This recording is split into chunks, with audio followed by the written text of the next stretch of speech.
Hello, Hello, we're back. Another episode of A Trip to Venus.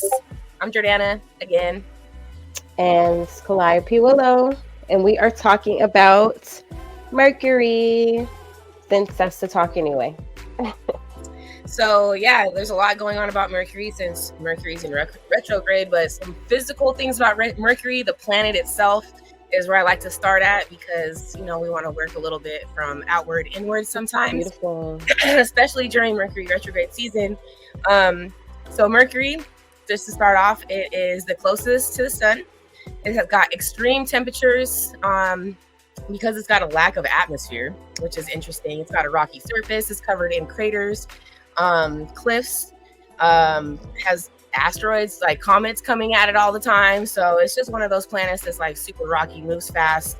One day on Mercury is 59 Earth days. 1 year is 176 Earth days. You can see there that it's the closest to the sun. So it gets really, really hot and then really, really cold.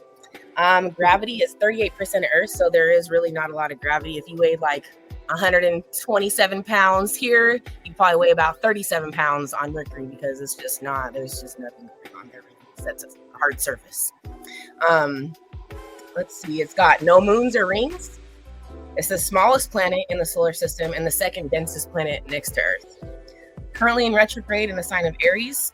Retrograde motion just means that in its own orbit with the sun and the earth, it's moving in a different direction. Like it looks like it's moving backwards, but it's really not. It's just moving a way that looks like it's going in a different direction. But because it's moving in that different direction, the energy of that planet makes us go within a little bit more, and it opens up our heart space, and we get to, on a spiritual level, access more of our feelings and our emotions. And kind of that's what people talk about during retrograde season, is like a lot of realizations and things coming to the surface that we need to, work on within ourselves. It's a self job. I know Calliope has a little bit to expand on that as far as like Yes. So, Mercury retrograde, it comes up 3 times a year. I don't know if you said that or not, but 3 times a year. And so it's really not something to fear and harp on as much as people do. In a way, you can actually look forward to it. You can look forward to Mercury in retrograde, because if you think about it, throughout the year, you come across moments where you wish you would have done something different, or I wish I would have. Well, that's your time to maybe go back and figure out why you didn't do it that way, or can you go back and redo it?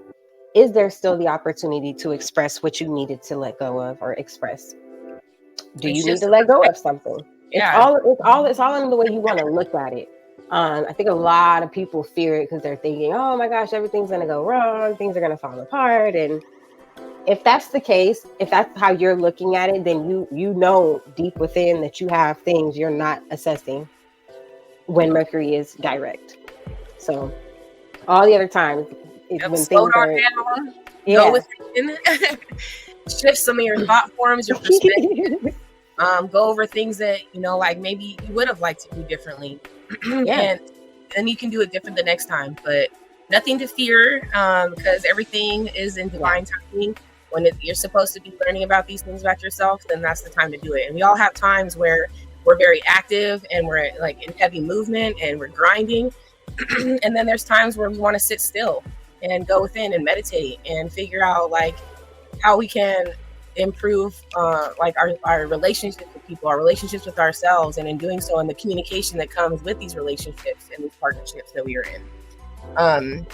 Because from a spiritual perspective, Mercury is our planet of communication, thought, information, and when it's in retrograde, it does allow us to have our own communication flow within ourselves. Instead of outwardly, it's a deeper access to our hearts, our intuition, and our inner compass. And at a time to spend, we can journal, do things by pulling cards, exploring the inner workings of our mind. It's just really a time for introspection and a lot of inner work and change that can be done if you're ready for something like that. Because if you're not ready, I mean, it'll happen. It's a shadow working period. Yeah, exactly. It's a shadow working period for sure. And I just noticed a pattern too. I love how the last episode we were talking about Jupiter which is my rising, and now we're talking about Mercury, which is your rising. So that's pretty cool. Yes. So yes, Jordana is very familiar with all of the mercurial things that come along with it. So that's really awesome. So Mercury rules the 3rd and also the 6th house on the chart here. You can see the little numbers on that inner circle part. And that'll be, so on Jordana's chart, it obviously you'll see it has a Leo symbol under the 3rd and then Scorpio under the 6th. And that's because wherever the rising sign is placed is where the chart will shift. So if you look right there on the 1st house, you'll see there's the Gemini. So that's her rising sign. Yes, it's going to rule our 3rd house. 3rd house is like siblings, it's neighbors, it's communication, it's the earlier parts of your life. And then the 6th house, and it's also Gemini. That's the natural ruling house for Gemini. Our 6th house is going to be our natural ruling house for Virgo.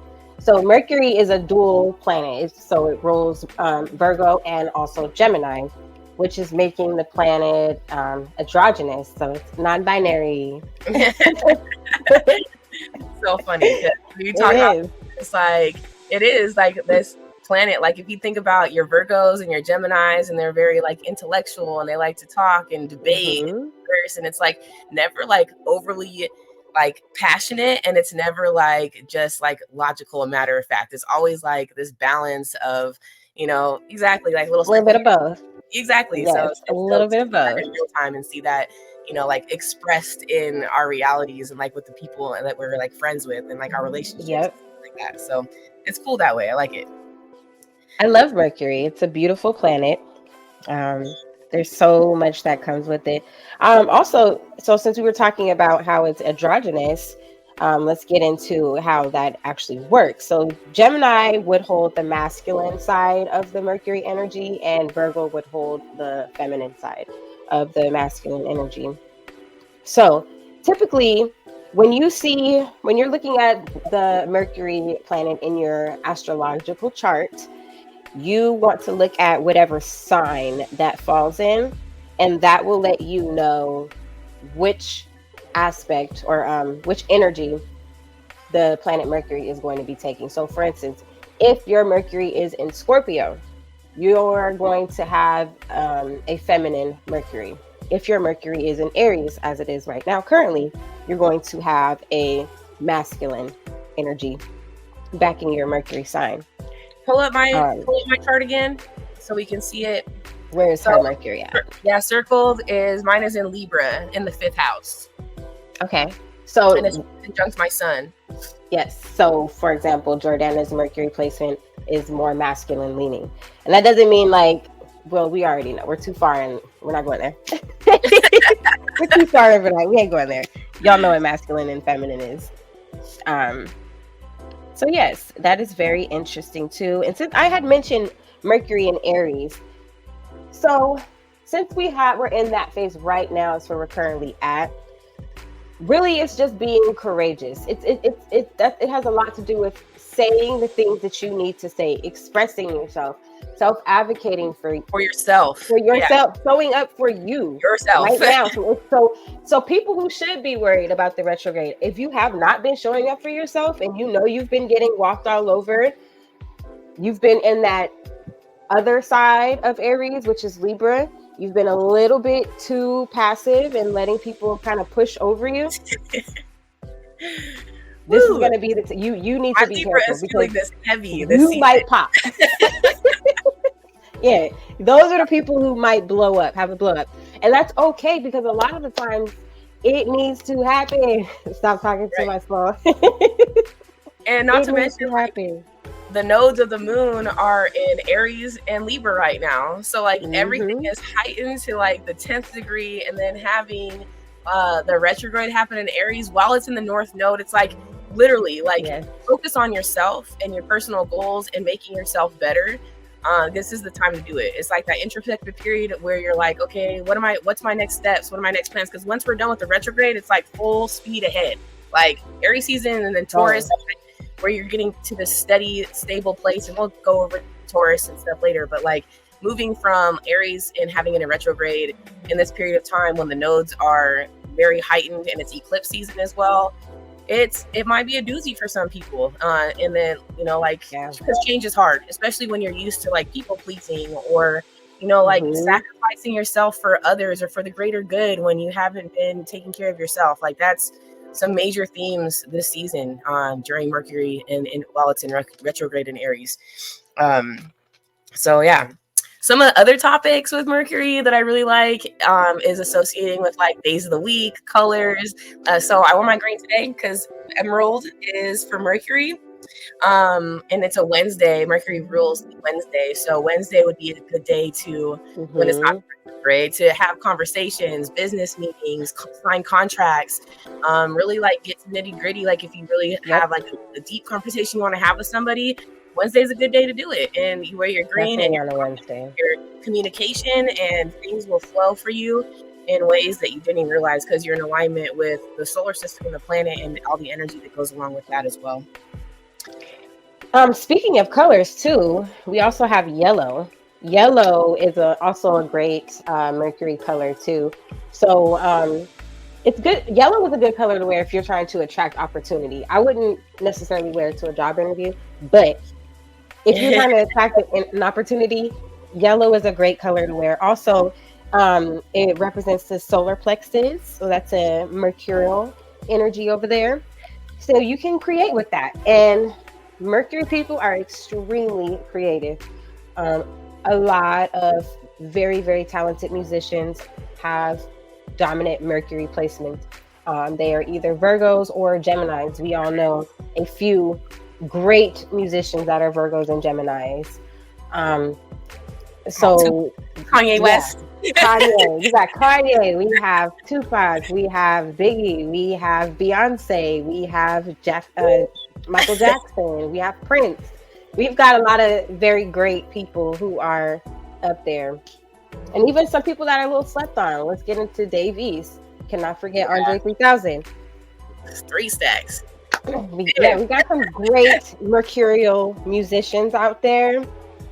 So I think Andre 3 Stacks is like a really good example of somebody like that has just like over time just like gotten greater with his like creativity and like his style. Like he's changed so much and evolved so much in his own creative space. Like it's just like really dope to see that like on a long-term level and like with music. It's beautiful. Yeah. His evolution has been chef's kiss. Very. Definitely something to look at. And the same can be said for Beyonce.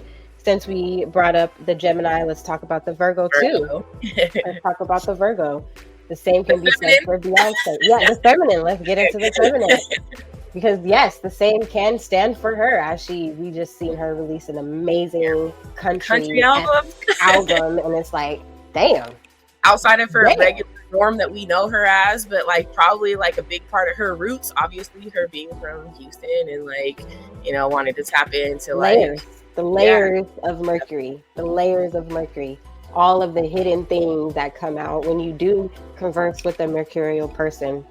And for the people who do study astrology a lot, that's something that you want to pay attention to. I know a lot of people look at the Venus and the Mars and your sun, moon, and rising, but the T is in that Mercury. Yeah. The T is in that Mercury sign. You want to know how they communicate. How are they going to act when they get angry with you? What are they going to say? What type of things are they going to say to you when they do get angry? How is it going to come out? How do they like to be praised? These things are all stuff you should really, really be looking at to see if you're communicating your learning style. Especially you want to have a child with this person. How do your learning styles work and mesh together? Because the baby. Think about the kid. And I had some keywords written down too that we probably have already said all of these keywords, but adaptability, possibilities, realization, intelligence. Here's some funny, witty things too, like short trips is something that's ruled by Mercury. Like, so short trip, quick pull up, like 2-3 hour drives, even like hour drives to go see a friend. Very mercurial energy right there. Your neighbors, that's Mercury as well. Your siblings is Mercury. And some of the body parts, your hands is ruled by Gemini. So your hands, your lungs, your eyes, your nervous system, also has a big Mercury influence as well. And let me look at some herbs here. Oh, I do so have the some reason herbs for you. I got a tattoo when Oh, so I have tattoos of my big three, and I put them in areas of my body that rule, like that those signs rule that part of the body. And I got Gemini on my chest where my lungs are, like right in here. But you can see it. That's the sign of Gemini right there. And then like that's the rest of the geometrical pattern. But like I got it right here on my chest because that's what I wanted, like to, like I believe tattoos are portals. I want to put them in places that are going to mean something to me. So that went there. And I always, it's lopsided. I hate it. But I remember when I first got it, Clive was I like, was there. and I was just like, I guess I'm just going to have to leave it the way it is then. What is Gemini quirk? But then, like that other aspect of Mercury, that perfectionism, Virgo. Like, I wanted to cover it up immediately and start over. But we're not going to do that right now. Some other things too, like I really like to think about is the deities or gods that are associated with Mercury. And Mercury I was just gonna say the Roman god himself. The Roman god Mercury is known to have incredible speed and fly as fast as a bird. Also, he watches over people as a patron saint, and people used to pray to him for higher profits. So pray to Mercury for higher profits. You want a little bit more money? You want your money to move faster? You want it to come in quick money, fast money. You want to hit up Mercury and be like, hey bro, like on a Wednesday, yeah, some peppermint. Exactly. Yeah. Also, some other deities associated with Wednesday and Mercury are Woden or Odin, Hermes, Osiris, and the Orisha Oya. So those are kind of interesting people that, deities that you can work with if you're looking to do a little bit of magic and work with your herbs and like manifest that money to come in a little quicker. Then those are the ones that you want to hit up in the realm. Yeah. Also, we're talking about deities. Calliope herself is a deity ruled by Mercury. It's beautiful. Too. Yes, my Gemini and my Mars is in Mercury. So I've got some. Gemini and my Mars. Look, I said my Gemini and my Mars is in Mercury. So, fun fact, my Mercury is in Gemini and it's retrograde. So, a lot of things that I say come out a little bit like that. Yeah. Or like even that's like a quirk for people who have Mercury retrograde in their natal chart. We get my brain moves faster than my mouth. Yeah, it's like mush mouth. Like sorry, and then also we respond in our minds a lot more than we respond in the mouth. Like sorry, I did respond to you, I just didn't tell you. Right, you didn't get my mental message, and that's why this works because she get my mental messages, y'all. She get it. It's great. And it's like even before I like hit you up like in the physical realm, like I'm already like on the same page. Okay, cool. Like, I know. I love it. Humor is also, we've been so giggly on this one too. Humor is also very Mercury type of thing. It's fun and playful, like that. Very, playfulness and lighthearted and just here was a great one. I should have brought this up. Beehives is a Mercury thing. You should have brought that up with Beyonce. I know. I should have. But that is so cool because if you look at a beehive, like it's very similar to like just I don't know. It just looks like a mind to me, like a brain. Yeah, it's mental to me. Like it just looks so. Yeah. Headspace. Like very so many different moving pieces. There's just like for like that one, like yes, it's a lot. It definitely gives me organized and a lot of thought. Yeah, exactly, and it's thought out and like they know what they're doing. It looks like chaos to everybody else, but they know what the beautiful fuck they're doing. Chaos. It's beautiful chaos, and you know what? Chaos is beautiful. Mm-hmm. Like I had this conversation with another mercurial person. We were talking about how chaos is very feminine and is very beautiful, and we got into talking about how birth is chaos. Like the whole process of life is chaotic, of creating a life is chaos. And that's the dark feminine energy. The dark feminine is chaotic. Beautiful chaos. That's the feminine part of it, the androgynous part, where it's feminine and masculine. Is the feminine is like the creative, fast-paced, moving, like chaotic, but like the masculine keeps it all like encompassed in this box so that it can be organized and like push through to like the reality of what you're trying to accomplish with these chaotic thoughts and like actions. So it's like they move together so well. Like it's just like this symbiotic like energy that when you encompass that and embody that, like it's like unstoppable movement. It's fast, like Mercury. So I love how that all comes together too. This dope. Yes, beautiful.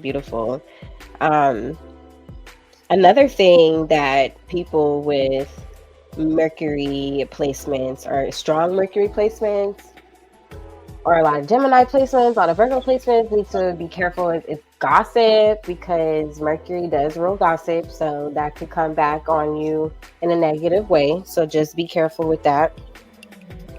And I know I mentioned that Mercury rules the nervous system. It also rules the respiratory system. And I do have a couple of herbs. I showed you the peppermint earlier. If you want to get into some quick money magic, you could use peppermint. That's always a good one. But peppermint was mullein on the list? Mullein was on the list, but I feel like I showed mullein already, so I didn't bring that one out. Maybe I don't know if I did. I just always think mullein, like, because it's good for like your lungs and like clearing your lungs and stuff like that. If you smoke it or use it as a tea or something like that. I wouldn't. Can you smoke peppermint? You can smoke peppermint, and you can also use it as a tea. That'd be like a menthol, huh? Right, it is like a menthol. That's exactly what it's like. Like you smoke menthols and you're trying to wean yourself off or some, and you need a little some. Spearmint too. Yeah. Spearmint also is a good one for smoking. So heck yes, get you some peppermint. Use this for your nervous system. Use this to relax, to calm down. And then also California poppy is also a Mercury herb. Open it up so you guys can see it. For tea, for smoking? Okay. Tea. I would use this one for teas. So this one can be almost used like as a sedative in large doses. It can be used as a sedative. And it can also be like relief for physical tension, like soreness. You can use this to drink. It can be made into like a salve or a balm, and you could use it that way. And on a spiritual level, this is a really good shadow work herb. I actually just learned about this when I was researching it a little deeper. This is a great herb for shadow work. It really can bring you to the center of your soul, like just learning who you are and getting to know yourself at the core. And I think that this is also really good for a Mercury retrograde. So if you are having a rough Mercury retrograde season, maybe you should get you some California poppy, and you can even use this in a bath and just sit and allow yourself to ground and come back to the center of you. Because really that's what this is. Your thoughts, like you're taking spirit baths and you're going through some shadow work, like really pay attention to like your thoughts. Have certain like practices that you are, embarking into, like the spirit baths, or like, like dressing candles and doing candle work and things like that with herbs. Just really pay attention to everything that, comes to the surface during this period of time so that you can address it and really just continue on your journey in a way that is going to be the most fulfilling for you. Just pay attention. Like once you start paying attention, like the small things, like you'll see how everything really comes together. The small things. Speaking of the small things, divination can be found in all type of things too. Like it everywhere. Can be the smallest, everywhere. It can be the smallest little thing, and that's divination. And that's also one of the planets that rule divination is Mercury. I said one of because there's a few different planets that is associated with divination, but Mercury is definitely one, just based on the fact that it rules messages. and communications from where? The mind, Yeah. higher beings. So yeah, Everything starts in your mind. it all Everything starts in your starts in mind. your mind. I pulled this card out of my Osho deck, and it was the mind card, and I Speaking of wanted the to share mind, it. Like, it's perfect for, you know, what we were talking about today, and obviously, like, this is what comes up. So I'm going to show you guys the card. Let's see if I can. Here we go. That's what it looks like. Very interesting looking card. The artwork looks kind of crazy. Okay. And what this card is saying is, this is the situation of your head. I see cycle handles and petals and strange things that you have gathered from everywhere, such as a small head and no space to live in. And that rubbish goes on moving in your head. Your head goes on spinning and weaving. It keeps you occupied. Just think what kind of thoughts go on inside your mind. One day, just sit, close your doors, and write down for half an hour whatsoever is passing in your mind, and you will understand what I mean, and you will be surprised what goes on inside your mind. It remains in the background. It is constantly there. It surrounds you like a cloud. With this cloud, you cannot know reality. You cannot attain to spiritual perception. This cloud has to be dropped, and it is just with your decision to drop it that it will disappear. You are clinging to it. The cloud is not interested in you. Remember it. So basically, like, in your own mind, like, you hold on to certain things that you can definitely let go of. It's up to you to let go and to shift your thoughts and clear out the clutter of your mind so that you can have a clear channel to manifest the things that you are constantly thinking of, because what you think of is what manifests. So watch your mind, watch your thoughts, because what you're thinking will manifest. A Virgo said, I don't even think about stuff I don't want. Exactly. Because you know it's gonna come. Cat Williams said that. Right. Cat Williams said that in that interview. Yeah. That shook the room up. He shook the whole table. He shook the table up. He brought it. He lit it up. He definitely did. It's a season for things coming to the surface and being addressed and released to let go for new, healthy, and uplifting and high vibrational experiences. I am also going to pull a card for you guys, and the deck I'm going to use is the Herb Crafter's Tarot. Yeah, awesome. Yeah. No, I like it.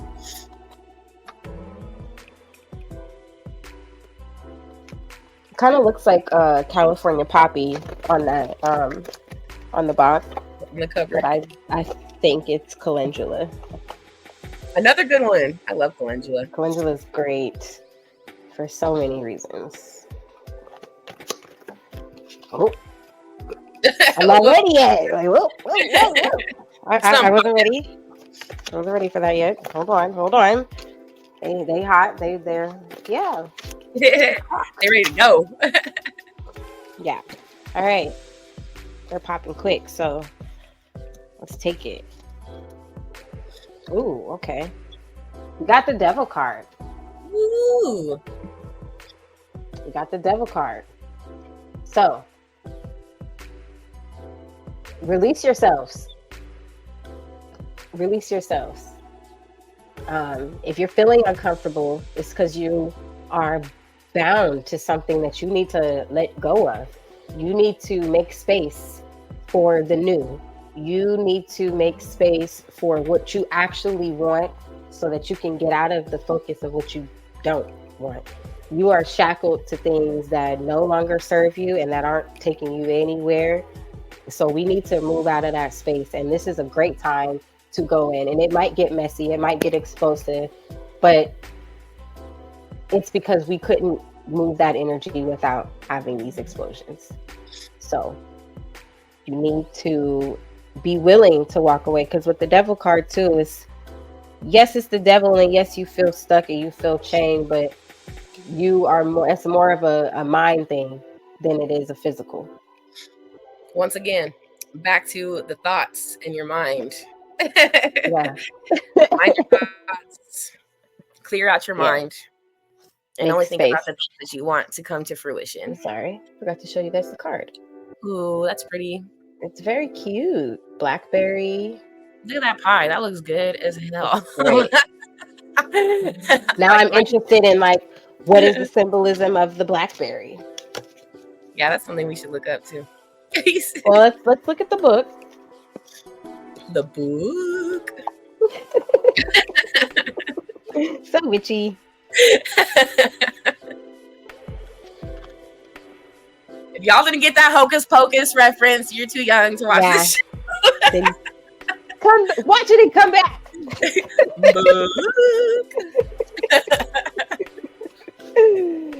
Everybody should know. I feel like most people know. If you're here, you know. Right. You came across the show, you might have seen Hocus Pocus a time or two in your childhood. Yeah. Ooh, sweet berries, sharp brambles, beware. Let awareness awaken the power of choice. Break free of the desires that keep you trapped. Wow. There it is. There you go. It's all on your face, y'all. Right here. Unchain yourselves. Pop off if you need to. Within reason. Yeah, don't be crazy. Crazy. Be logical. Be logical with your thoughts. Still okay. Mercury. Yeah. Be smart. Please. Think it through, okay? Yes. Like, this burn the bridges if you need to, but don't do too much. I want to share this quote from a beloved Virgo moon in my life. And it is, perfectionism is a perspective. So that is to every Virgo, every Gemini out there who needs to hear that. Perfectionism is a perspective. So what it looks like for you, it won't look like that for anyone else. So unchain yourself. Yeah, unchain yourself and be good to yourselves too, because it is hard. Pie. Better eat that devil's pie. All right, y'all. Thank you for fun. rocking with us, and I hope you enjoyed this episode. See you later, y'all.